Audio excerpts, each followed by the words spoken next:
بھی کسی دے دل وچ کوئی دنیاوی مفاد ہوئے نا، میں اپنی گل کر رہا، میں چونکہ لبیک دا امیر ہاں،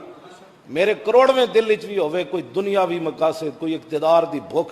یا کسی دا اشارہ، تے میں مسجد وچ بیٹھ کے اے میرا پوری دنیا تے اعلان ہے، میرے دل وچ بھی کدی کوئی گزری ہوئے نا بھائی اس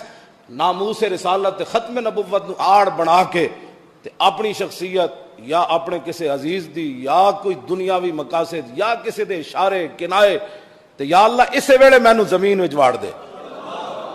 بس میں دعا مانگ رہا بالکل پکی تواڈے سامنے بھی، تے جدوں بھی ناموس رسالت تے غداری دا میرے دل وچ سوچ آوے یا اللہ اس تو پہلے مینوں موت دے دیویں، میں تواڈے سامنے اعلان کر رہا جدوں تک اسی صحیح نیت نہ چل رہے ہاں تے پھر یا اللہ ساڈی مدد ضرور فرماویں، بس اتنی بات، اس تو بڑی گل کوئی نہیں۔ میں جمعے دا ٹائم ہے، حضور نے فرمایا ایک وقت گھڑی ہوندی جڑی قبولیت دی ہوندی، ہو سکدا یہی قبولیت دی گھڑی ہوے،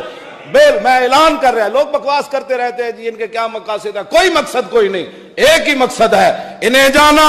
انہیں مانا، نہ رکھا غیر سے کام، للہ الحمد میں دنیا سے مسلمان گیا، رہے گا یوں ہی ان کا، بڑے خاک ہو جائے جل